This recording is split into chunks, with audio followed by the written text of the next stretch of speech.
Assess the view that all rulers of Russia had similar aims in domestic policy in the period 1855 to 1964. This is a hard question. It's asking you to understand the aims as interpreted from the nature of the policy. It's not asking you to definitely not look at the extent of success of these policies. So some clever thinking is required to answer this question properly. First of all, I'm going to look at my detail from my theme. Now, themes you could choose for this question, you could have industrial policy, agricultural policy, or any of the social policies.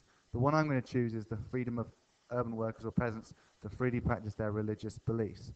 So I'm going to look across the period. I'm going to say, well, which of the rulers seem to have similar aims? And the one that strikes me is the one between Nicholas II and Alexander II, in that the aim that they both shared was to restrict, was anti-Jewish, and the aim was to have as the scapegoat for Russian problems.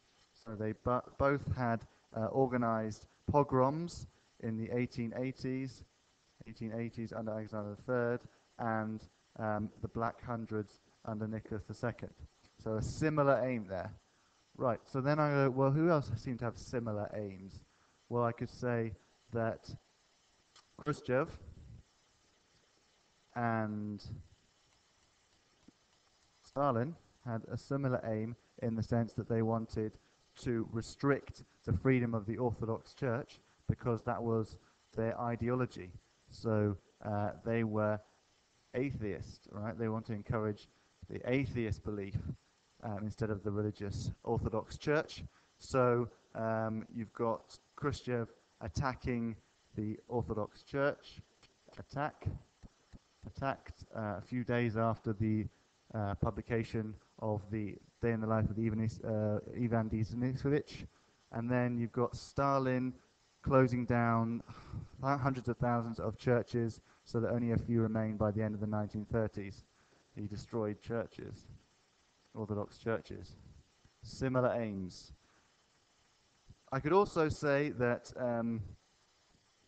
that Lenin shared this view. Okay, Lenin was atheist. He shared this view and destroyed the church. So you can say Lenin also attacked the church as a opium of the people and organized anti-religious groups designed to promote atheism. However, you can say there is a definite difference. Okay, definite difference between this part of the period, the later part of the period, and the earlier part of the period. That's what you could say. Well, the communists aimed to attack the church and destroy it. The Tsars aimed to encourage the church. You could also make intricate comparisons about across the whole period. So you can say, oh, actually, the provisional government in here before Lenin actually published their 8-point program, which allowed for the freedom of belief, freedom of religious belief, and you can compare this to Stalin, because during World War II there was a greater tolerance towards the Orthodox Church. So actually, there's a similarity there in that there's tolerance. Finally, Alexander II, how does he fit in? Well, Alexander II is a bit of an exception to the rule. He doesn't fit with any of the other rulers, so he's unique in the fact that he allowed Jews to have liberal laws in the Pale of Settlement.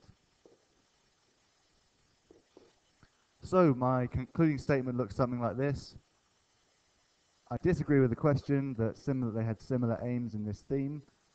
The communists looked to destroy the Orthodox Church and establish a new religion, whereas the Tsars looked to increase their popularity with pogroms against the Jews, or had unique opinions about what to do with the Jews in their country. So that's it. That's a difficult question. You've got to concentrate on the aims, not look at the successes. What are they trying to achieve? That is the aim. Okay, that's what the focus of the question should be about. Any questions? Ask me on the blog.